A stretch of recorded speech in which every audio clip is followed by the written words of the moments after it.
반갑습니다. 오늘부터 이제 저희가 서신서를 이제 공부하게 될 텐데요. 오늘 살펴본 신약성경 로마서입니다. 로마서인데 본론으로 들어가기 전에 먼저 신약성경에 대해서 간략적으로 한번 제가 정리하고 넘어가도록 하겠습니다. 보시면 신약성경 총 27권으로 이루어져 있는데요. 이제 순서상 보면 예수님의 생애를 기록하고 있는 복음서죠. 마태, 마가, 누가, 요한, 이게 4권의 복음서 다음에 우리가 지난번에 살펴봤던 이제 초대교회 시작과 발전을 담고 있는 사도행전이 이어서 나오게 되고요. 그다음 그 뒤로는 이제 로마서를 시작으로 해서 사도들이 교회들에게 보냈던 편지, 2000년 전에 사도들이 교회들에게 보냈던 편지 21권이 이제 이어집니다. 그리고 제일 마지막에 이제 사도 요한이 환상 중에 보았던 계시, 하나님의 계시를 기록한 요한계시록이 놓여져 있습니다. 그런데 사도들이 이렇게 교회들에게 보낸 21권의 그 편지들 중에 나머지 편지 중에 사도 바울이 쓴 편지가 13권이고요. 그다음에 나머지가 이제 베드로, 야고보, 사도 요한의 편지들이 쭉 이어집니다. 그러니까 압도적으로 사도 바울이 쓴 편지가 많다는 것은 그가 다른 사도들보다도 더 왕성하게 활동했다는 것을 말해줍니다. 실제로 지난주 우리가 살펴봤듯이 다른 사도들의 경우에는 주로 예루살렘에 머물러서 사역을 했던 반면에 사도 바울의 경우에는 성경이 기록된 것만 3차에 걸쳐서 전도행을 다녔고요. 성경에 기록되지 않은, 그래서 비공식적인 다른 교회 전승까지 포함한다면 한 5차에 걸쳐서 로마 제국 전역을 다니면서 전도행을 다니고 교회를 세우게 됩니다. 그리고 난 후에는 이제 편지를 보내서 편지를 통해서 교회에서 발생된 문제들이나 이제 쟁점들을 다루면서 지속적으로 성도들을 이제 케어해 주게 되죠. 자, 그렇다면 오늘 우리가 다루게 된 로마서는 사도 바울이 언제 썼는가? 뒤에 가면 조금 더 자세히 말씀드리겠지만 간략적으로 한번 훑고 지나가면요. 좀 잘리는데 1차 전도여행 때 갈라디아서를 쓰게 되고 2차 전도여행 때 데살로니가 전서 후서, 그리고 3차 전도여행 때 고린도전서 후서, 그 다음에 로마서를 쓰게 됩니다. 다시 말하면 이미 사도 바울이 썼던 편지들이 앞에 있었습니다. 그런데도 불구하고 로마서가 신약성경에 있어서 제일 먼저 편지로 등장하는 그 이유는 뭐냐면 바로 로마서의 내용 때문입니다. 다시 말하면 로마서의 경우에는 죄라든가 그다음에 믿음으로 얻는 구원, 그리고 구원 이후의 삶 등 기독교 교리를 이루는 데 있어서 가장 기둥이 되는 가장 핵심적인 내용들을 담고 있는 그런 편지이기 때문에 그 중요성에 따라서 로마서가 다른 편지들을 제쳐두고 제일 먼저 성경에 배치되게 됩니다. 그것은 말씀드렸듯이 로마서가 우리 구원에 있어서 가장 기본적인 기독교 교리가 되는 것들을 담고 있기 때문이라는 거죠. 자, 그래서 이제 이 로마서를 우리가 이제 본격적으로 살펴볼 텐데요.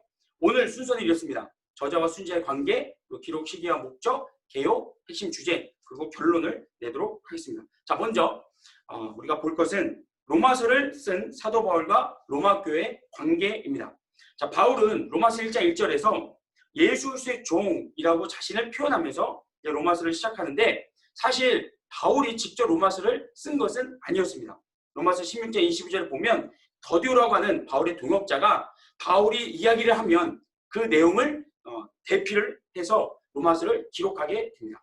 이렇게 쓰여진 로마서에서 1장에 보면 바울은요 로마에 있는 교회와 성도들을 향한 아주 깊은 애정을 여러 번 표현을 합니다. 그런데 재밌는 건 뭐냐면 로마에 있는 그 교회를 사도 바울이 세우지 않았다는 거죠. 아니 사도 바울은 그때까지 로마서를 쓸 때까지, 그러니까 3차 전도여행을 다닐 때까지도 사실 로마를 방문한 적이 없었습니다. 그렇다면 누가 로마의 교회를 세웠는가? 사실 그 기원, 로마 교회의 기원은 성경에 제대로 나오지는 않습니다. 다만 이제 학자들은 사도행전 2장 10절에 있는 이 구절입니다.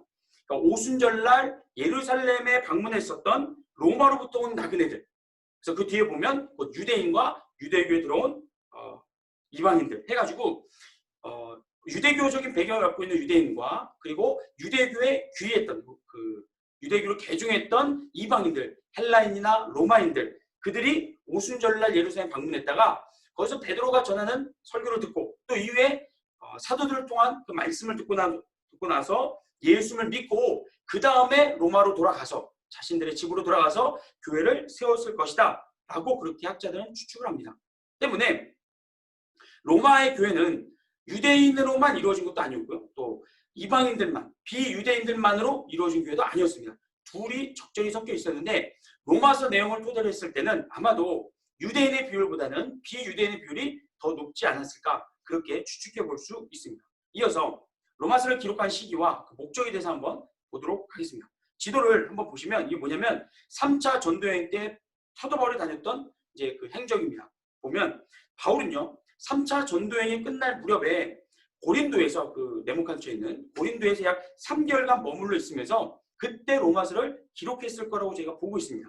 그때 당시에 바울은 개인적으로는 로마에 굉장히 가고 싶어 했었습니다. 그런데 가지 못했어요. 왜냐하면 그 다음에 말씀 보면 예루살렘 교회에 가난한 성도들을 돕기 위해서 바울이 3차 전쟁을 다닌 동안 그 마게도냐 지역과 또 아가야 지방에 있는 교회들로부터 구제금을 모으게 됩니다. 그래서 이 구제금을 예루살렘에 전해줘야 했기 때문에 로마로 가고 싶은 마음은 굴뚝 같았지만 실질 정작 바울은 로마로 가는 것을 잠깐 연기하고 먼저는 예루살렘으로 향하게 되죠.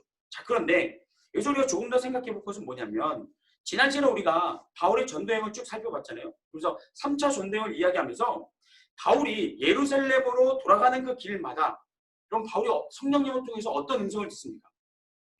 직접 듣기도 하고요. 또 가면서 만나는 동역자들 통해서도 여러 번 반복해서 들은 내용이 뭐였습니까? 바울이 예루살렘에 가면 군인들에게 붙잡히고 고난을 당한다는 이야기였습니다.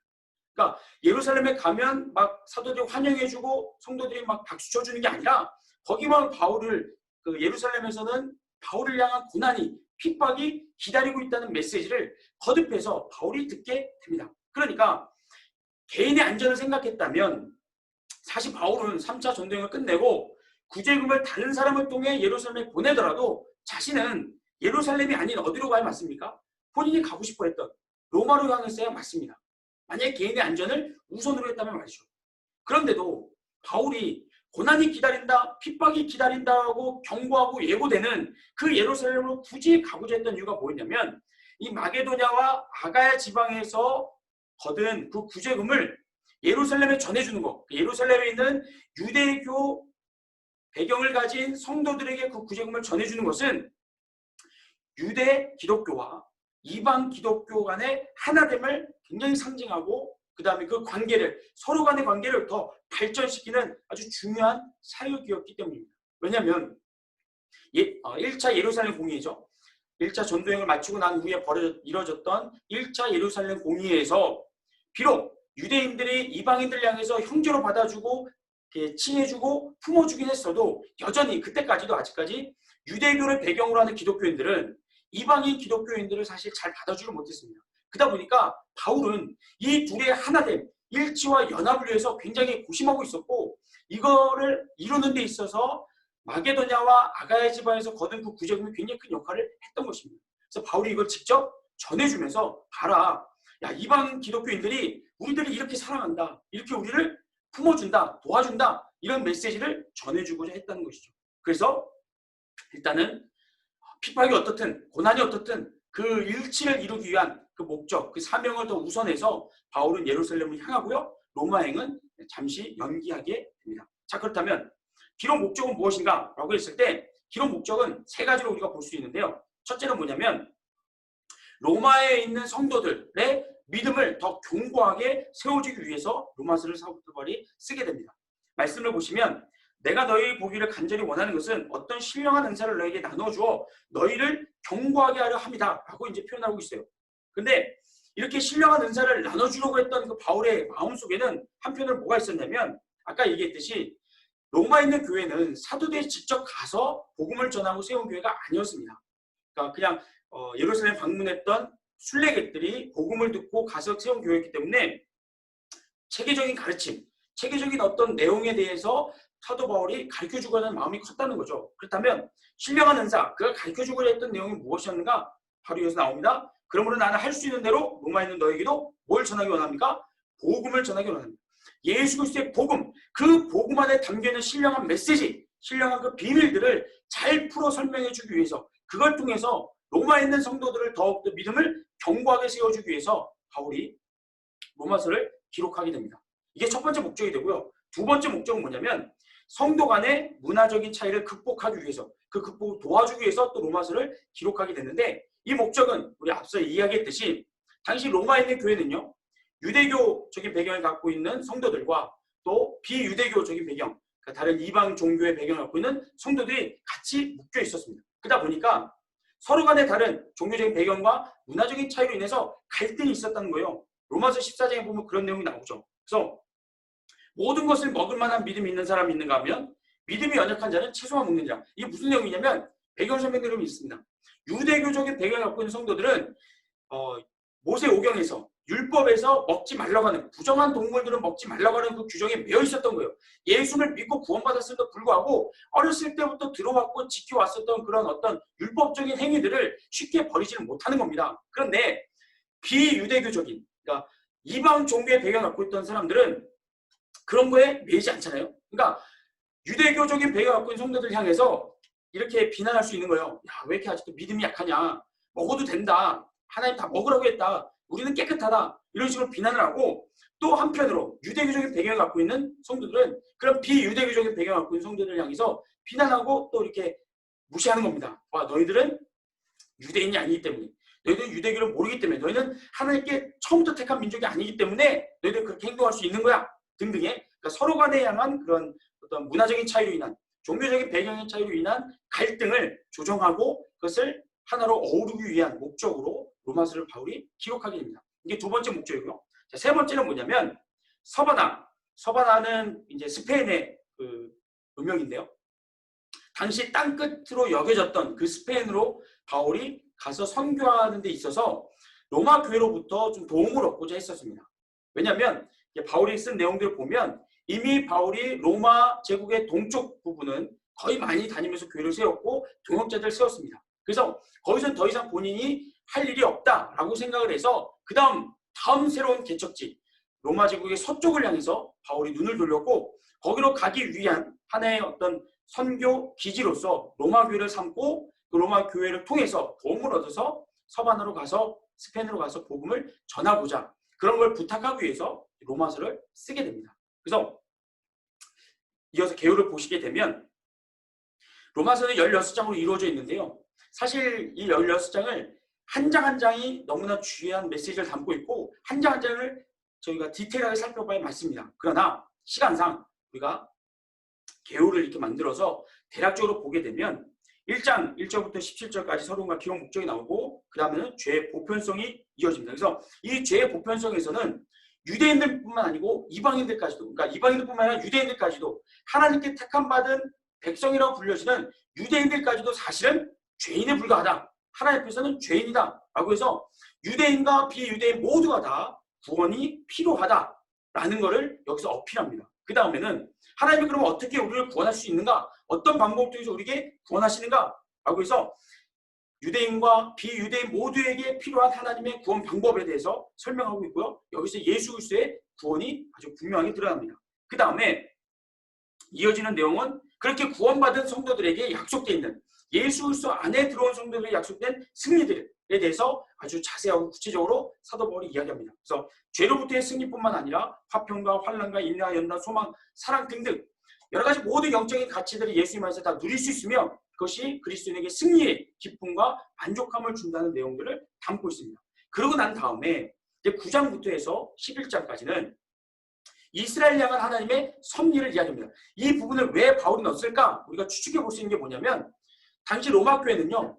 유대인과 비유대인들이 함께 있었다고 했습니다. 그런데 비율상 유대인보다는 비유대인이 훨씬 더 많았습니다. 그러다 보니까 유대인들에 대해서 오히려 이렇게 좀 무시하는 경향이 있고 그 다음에 실제로 예수님 십자가에 못 박은 민족이기 때문에 그런 것에 대한 비판도 있었던 것 같습니다. 그런 부분에 있어서 아니다.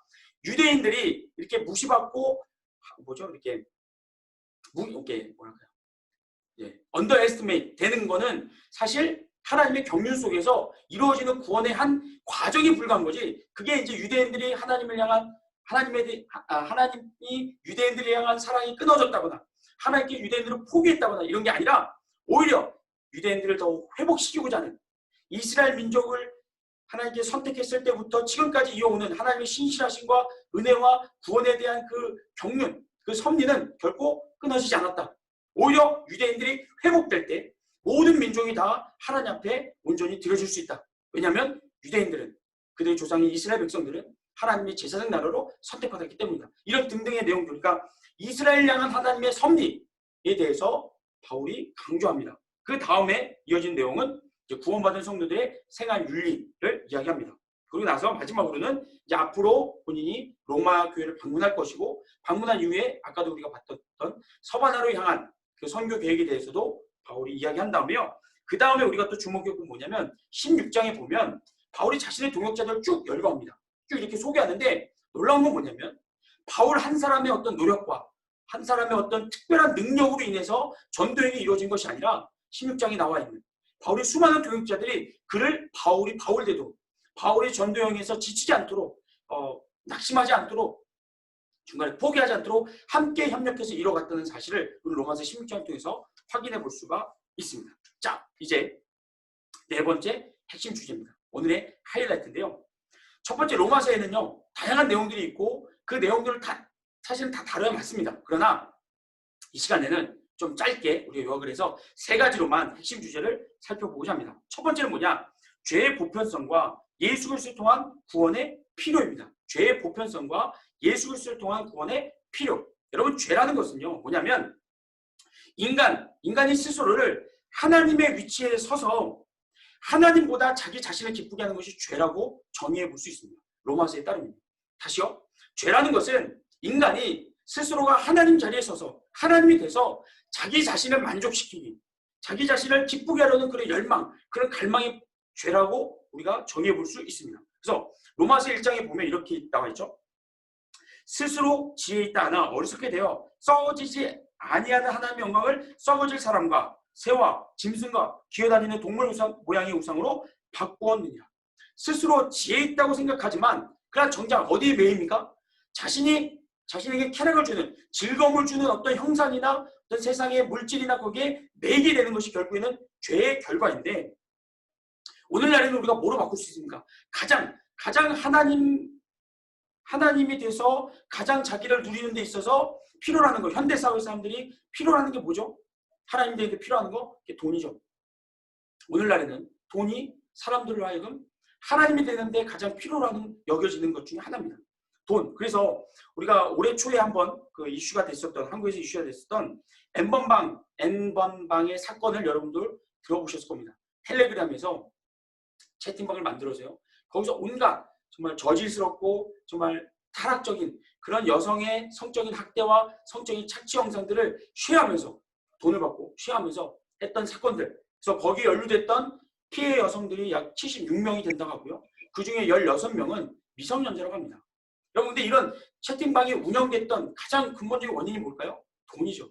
이거를 운영했던 사람들은 결국 돈을 목적으로 해서 그것을 운영한 겁니다. 뿐만 아니고요. 거기에 피해 여성들 역시도 죄송한 얘기지만 왜 거기에 연루되었는가라고 했을 때 결국 그분들의 목적도 돈이었습니다. 돈을 준다고 하니까 주민등록증을 낸 거였고, 그 뒤로부터 약점을 잡혀서 이용당하게 되는. 그래서 거기에 나와 있는 사람들은, 결국 묶여있는 사람들은요, 돈을 목적으로 해서 그렇게 된 거였고, 또 거기에 참여한 사람들, 돈을 내고 참여했던 사람들은 무엇을 목적으로 한 겁니까? 성적인 쾌락이었습니다. 자신들이 원하는 성적인 어떤 그런 판타지, 어떤 그런 변태적이고 과학적인 그런 성적인 욕구들을 체험받기 위해서, 그러니까 그들에게는 섹스가 어떤 성적인 쾌락이 그들에게는 하나님의 그런 역할을 하는데 가장 중요했던 도구가 됐던 거죠. 이런 식으로 해서 죄에 대해서 과거 2000년 전에만 인간이 죄인이었고 지금은 죄인이 아니냐, 그게 아니라 성경은 분명하게 우리가 스스로 지혜 있는 척하면서 하나님의 자리에 올라가지만, 그러나 자신을 기쁘게 하기 위해서 돈이든 성이든 어떤 것이든 하나의 목표를 정하고 그걸 통해서 자기 스스로의 만족과 기쁨과 쾌락을 구하는 것, 그것을 죄라고 정의하고 있습니다. 그리고 이런 죄는요, 결국에 아담으로까지 우리가 거슬러 올라가게 됩니다. 그래서 한 사람을 말미암아 죄가 세상에 들어오고 죄로 말미암아 사망이 들어왔나니, 이러므로 이와 같이 모든 사람이 죄를 지었으므로 사망이 모든 사람에게 이르렀으니 라고 해서 성경에서는요, 아담의 원죄를 통해서 우리 모든 인간들이, 그 후손들이 모든 인간들이 다 죄에 연루되어 있고 이미 죄에 오염되어 있다라고 성경은 선포하고 있습니다. 그런데 재밌는 건 뭐냐면 이게 우리에게 억울한 일이거나 분할 일이 아니라, 그 다음 말씀 보시면요, 이 한 사람으로 말미암은 죄가 결국에는 한 사람으로 말미암아 의롭게 된다는 사실입니다. 이게 성경의 놀라운 은혜고 어떤 원리입니다. 그래서 한 사람의 범죄로 말미암아 사망이 그 한 사람을 통하여 왕노릇 하였은즉 더욱 은혜와 의의 선물을 넘치게 받는 자들은 한 분 예수 그리스도를 통하여 생명하여서 왕노릇 하려고요. 무슨 얘기냐면 아담의 죄를 사하는데, 아담의 죄를 극복하는 데 있어서 한 사람을 통해서 죄가 되었기 때문에 예수 그리스도 한 분이면 우리가 구원받는 데 충분하다는 겁니다. 만약에 여러 사람의 죄가 결국 원죄가 돼서 그 죄의 영향으로 우리가 죄인이 됐다면 우리에게도 몇 명이 필요한 겁니까? 구원자로서 예수 그리스도 한 명은 불충분하고 많은 구원자들을 우리가 찾아다니거나 만들어야 된다는 겁니다. 그러나 그게 아니라 한 사람 아담으로 인해서 죄가 들어왔기 때문에 결국 제2의 아담으로 오신 예수 그리스도께서 완성하신 구원을 통하여 우리 모두가 다 한 분 예수님을 통해서 구원받을 수 있다는 사실을 로마서는 강력하게 주장을 합니다. 그래서 죄의 보편성과 한 분 예수 그리스도를 통한 구원의 필요성을 핵심 주제로 이야기하고 있고요. 두 번째는 뭐냐면 하나님의 선택적인 구원입니다. 다른 말로 얘기하면 하나님의 주권과 은혜라고 바꿀 수 있는데요. 이거는 조금 우리에게 설명이 필요합니다. 보시면 로마서 9장 12절이요. 리브가에게 이르시되 큰 자가 어린 자를 섬기려 하셨나니 기록된 바 내가 야곱은 사랑하고 에서는 미워하였다 하신과 같으니라. 리브가의 아들이죠. 쌍둥이 아들입니다. 야곱과 에서 이야기를 이야기하면서 이 아이들이 뱃속에 있을 때, 엄마 뱃속에 있을 때 하나님이 이미 선택하셨습니다. 먼저 나올 에서 첫째를 선택하시지 않고 두 번째로 나오는 야곱을 하나님께서 이삭의 후계자로 선택하셔서 그 야곱을 통해서 이스라엘 민족을 확대시켜 나가시게 됐는데 그 선택하는 과정에 있어서 누구도 개입하지 않았습니다. 누구도 원인을 제공하지 않았습니다. 다시 말하면 에서와 야곱의 이 뱃속에서 야곱이 착한 일을 해서 하나님께 선택받았다거나 혹은 에서가 악한 일을 해서 하나님께 버림받은 것이 아니라 그냥 하나님이 선택하신 겁니다. 주권적인 하나님의 은혜로 야곱을 선택하시고 에서를 선택하지 않으신 것이었습니다. 이거에 대해서 우리는 반론을 제기할 수 있습니다. 뭐라고요? 하나님 너무 극단적인 거 아니신가? 하나님 너무 만들어 하시는 거 아니신가? 라고 우리는 얼마든지 이의를 제기할 수 있습니다. 그거에 대해서 로마서가 뭐라고 대답하느냐? 잘 보세요. 이 사람아, 내가 누구에게 감히 하나님께 반문하느냐? 지음을 받은 물건이 지은 자에게 어찌 나를 이같이 만들었냐 말하겠느냐? 토기장이가 진흙 한 덩이로 하나는 귀에 있을 그릇을 하나는 천이 있을 그릇을 만들 권한이 없겠느냐? 하나님의 절대 주권, 하나님의 절대적인 하나님의 권한과 통치에 대해서 로마서는 분명하게 말씀하고 있습니다. 지음받은 인간, 피조물에 불과한 인간이 감히 창조주 하나님께서 결정하시고 행하시는 일에 대해서 반문할 수 있다? 없다? 없다는 거죠.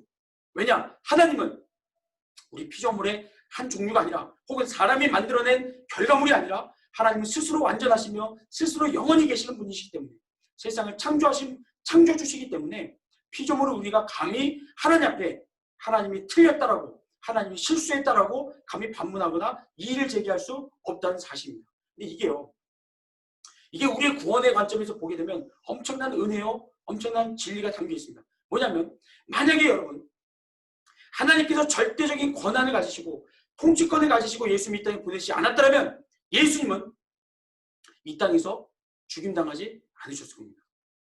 만약에 하나님의 절대적인 다른 누구의 도움도 필요 없고 다른 누구의 어떤 지혜도 필요 없이 하나님이 스스로 결정하시고 하나님이 행하지 않으셨다면 만약에 조금이라도 우리의 도움이 필요로 하시고 우리의 지혜를 필요로 하시고 우리의 협조를 필요로 하셨다면 우리는 예수님을 십자가에 못 박지 않았을 겁니다. 왜요? 예수님의 능력이 우리에게 꼭 필요했기 때문입니다. 가난을 해결하는데, 병을 고치는데, 귀신을 내쫓는데, 부자가 되는데, 성공하는데, 내 이름을 높이는데 예수님의 능력이 필요했기 때문에 아마도 우리는 거절하고 거부했을지 모릅니다. 다시 말하면 하나님이 절대적인 주권이 어디서 나타나느냐? 어디서 가장 멋있게 쓰임 받느냐? 바로 우리의 구원을 이루는데 쓰임 받는다는 겁니다. 그래서 우리가 사실은 할 말이 없습니다. 하나님께서 마음대로 결정하시고 판단하시고 행하시는 데 있어서 그것이 결국 우리에게는 영원한 유익을 가져다 주었기 때문에 우리가 그것에 대해서 반문하거나 이의를 제기할 수가 없다는 겁니다. 뿐만 아니라 그렇게 하나님의 뜻대로 완성하신 구원을 하나님께서 하나님의 뜻대로 우리를 선택하시고 우리에게 구원을 베풀어 주셨습니다. 때문에 구원받은 우리에게 있어서 하나님을 믿고 하나님을 아는 우리에게 있어서 하나님의 절대 주권은 찬양의 제목이지 그것이 불평이나 불만의 제목이 되지는 않는다는 겁니다.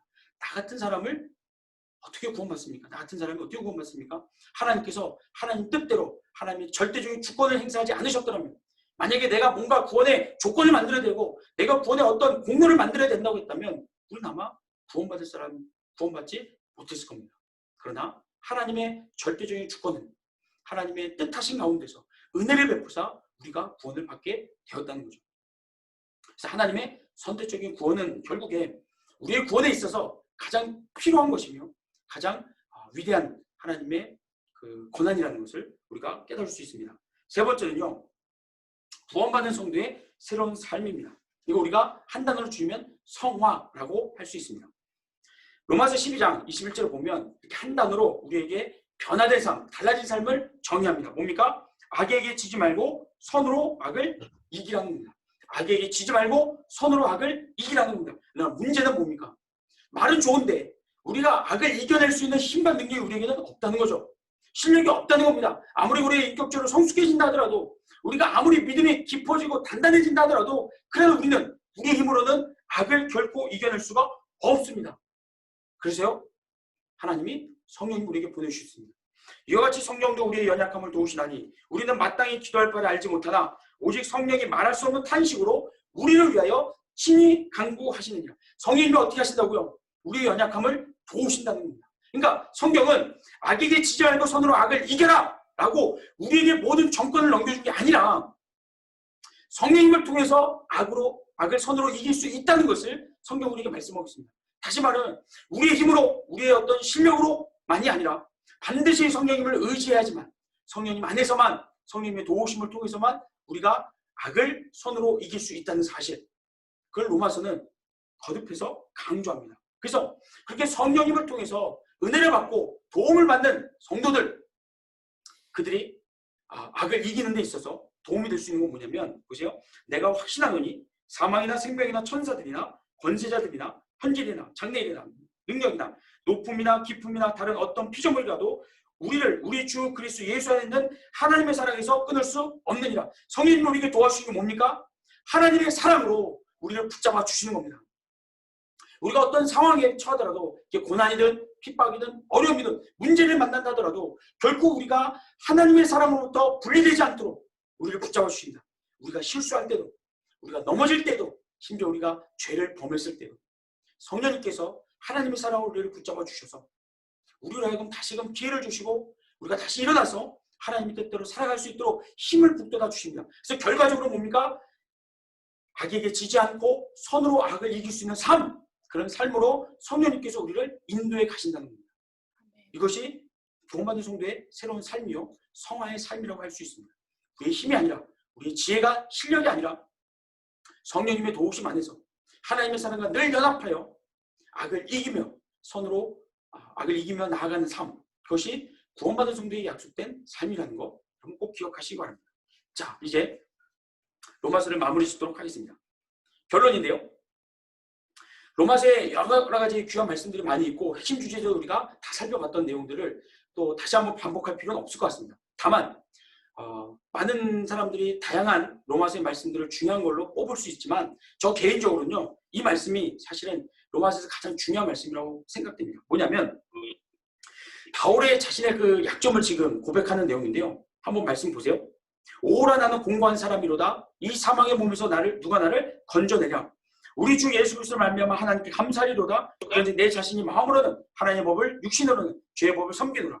그러므로 이제 그리스도 예수 안에 있는 자에게는 결코 정죄함이 없나니 이는 그리스도 예수 안에 있는 생명의 성령의 법이 죄와 사망의 법에서 너를 해방하였습니다. 여러분, 이 지금 로마서를 언제 썼다고 그랬죠? 사도 바울이요? 이제 막 그 사역을 시작하고 나서 이제 막 전도자로서 사역을 시작하는 단계에서 로마서를 쓴 것이 아니라 이미 1차, 2차 전도여행을 마치고 또 3차 전도여행도 거의 끝날 무렵에 로마서를 기록했습니다. 그러니까 사도 바울이요, 지금 로마서를 쓰는 이 과정에서 얼마나 많은 승리가 있었겠습니까? 얼마나 위대한 승리와 간증들이 넘쳐났겠습니까? 정말 내가 죄를 이기고 하나님의 뜻대로 순종했던 그런 내용들, 그런 간증들이 아마 차고 넘쳤을 겁니다. 그럼에도 불구하고 바울이 지금 솔직하게 뭘 고백합니까? 자신이 공고한 사람이다. 비참한 사람이다. 왜요? 나는 계속해서 하나님의 법을, 하나님의 말씀대로 순종하고 악을 선으로 이기기를 원하는데, 그런데 정작 내 마음속으로는, 내 육신으로는 내 삶의 모습을 보면 죄에 넘어진다는 거죠. 그러기 싫은데, 싫은 마음이 충만한데도 불구하고 내 육신이 죄의 법에 끌려 자꾸만 죄를 범하게 되는, 입술로든 행동으로든 생각으로든 그런 자신의 비참함을 지금 솔직하게 토로하고 있다는 겁니다. 그러나 거기서 바울은 끝나지 않습니다. 그래서 나 같은 사람이 뭐 한다고, 나 같은 사람이 무슨 전도를 한다고, 나 같은 사람이 무슨 하나님 일을 한다고, 나는 쓸모없는 사람이야, 나는 할 수 없는 사람이야 라고 하는 그런 사단의 말에 귀 기울이는 것이 아니라 바울이 지금 무엇을 선포하고 있습니까? 승리를 선포하고 있습니다. 이미 예수 그리스도 안에서 선포된 완성된 그 승리를 바울이 너무나도 담대하게 자신 있게 자랑하고 있는 이 모습, 이것이 오늘 저와 여러분에게, 우리에게 약속된 승리의 모습입니다. 사랑하는 우리 청년 여러분, 우리가 얼마나 혈기 왕성합니까? 이 젊음이 얼마나 우리에게 좋으면서도 한편으로는 하나님의 일을 이루는데, 하나님 말씀대로 살아가는데 얼마나 큰 때로는 장애물이 됩니까?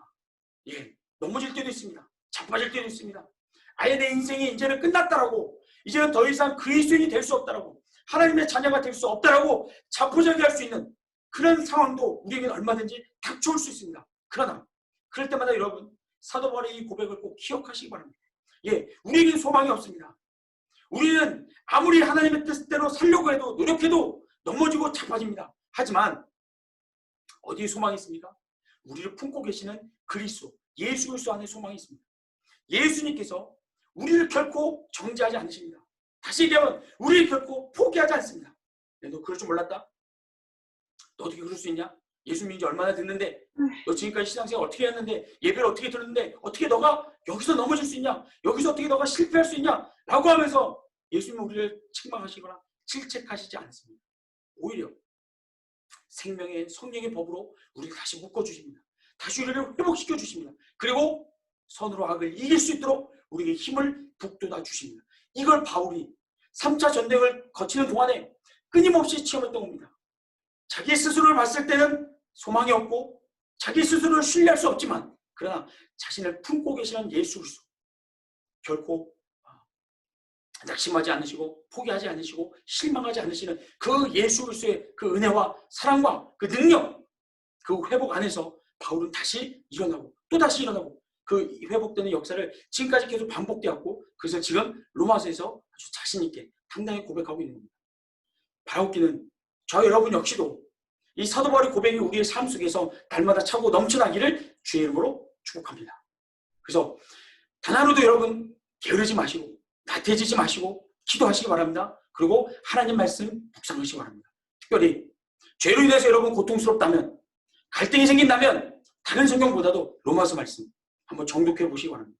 묵상하시면서 로마서를 읽어보시면 거기서 사도 바울을 통해서 역사하셨던 하나님의 그 능력이 아마 이 시대에도, 오늘에도 우리가 있는 그 자리에서 동일하게, 아니 더 풍성하게 하나님께서 역사해 주실 줄 믿습니다. 그리고 이 고백으로 우리의 삶을 인도해 가실 줄로 믿습니다. 이 기적과 이 체험, 이 간증이 저 여러분의 삶 속에 날마다 차고 넘치시기를 주의 이름으로 축복합니다. 아멘. 기도하겠습니다.